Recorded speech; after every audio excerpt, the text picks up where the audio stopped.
Lorsque Belchassar aperçut l'écriture sur la muraille au chapitre 5 du livre de Daniel, il trembla, et pourtant ceci n'était qu'un signe. Si la seule annonce du verdict l'affectait déjà à ce point, combien plus tremblera-t-il en enfer? C'était la main du Tout-Puissant et son écriture. Dieu disait au souverain, ô roi, tu as été trouvé coupable, le châtiment est imminent, prépare-toi. C'est cela qui fit trembler le Pantantin. Dieu s'adresse à vous aussi en ce moment même. Si vous n'êtes pas encore réconcilié avec lui, Dieu déclare ô pécheur. Si tu refuses de te repentir de tes iniquités, prépare-toi pour le jour où tu passeras en jugement. Dans son grand amour et sa grande compassion, Dieu vous avertit à maintes reprises de toutes sortes de manières.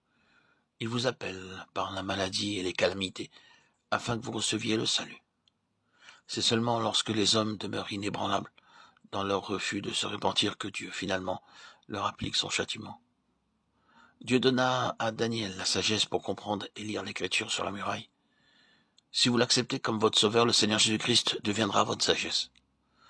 Alors que le monde entier rempli d'effroi pleurera et versera des larmes, les enfants de Dieu tomberont à genoux et prieront. Il leur sera donné de comprendre toutes choses. Et c'est eux qui auront le pouvoir d'expliquer tout ce qui préoccupera les autres. Il y eut en France un homme du nom de Voltaire. C'était un grand humaniste, mais également un athée et un blasphémateur. Peu avant sa mort, il tomba malade et fut assailli par la peur.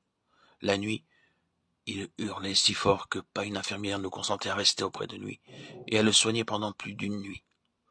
Son visage était devenu affreux, tellement la peur le défigurait.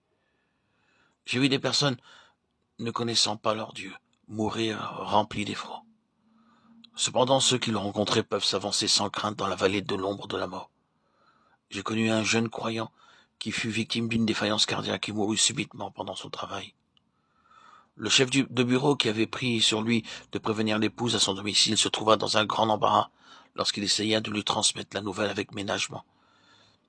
Quelle ne fut pas sa surprise lorsqu'elle répondit « Je le retrouverai au ciel » et lui fit part de la merveilleuse espérance que nous avons en Christ, alors qu'il s'attendait à la voir s'effondrer de chagrin et de désespoir. Le supérieur s'en alla plein d'étonnement. On peut voir ainsi que le Seigneur n'abandonne jamais son peuple. Alors qu'il est, n'êtes-vous pas encore venu à lui? Il vous délivrera de toute condamnation. Vous recevrez la réponse à toute question. Ces mystères vous seront révélés, comme ce fut le cas pour Daniel, et il fera de vous un vainqueur dans chaque situation. En cheminant le livre de Daniel, cela nous permet d'entrevoir le plus grandiose de Dieu.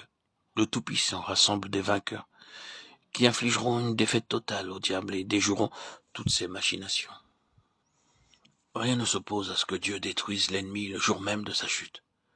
Mais dans sa grande sagesse, il a désiré que nous, son peuple, soyons associés à sa grande victoire.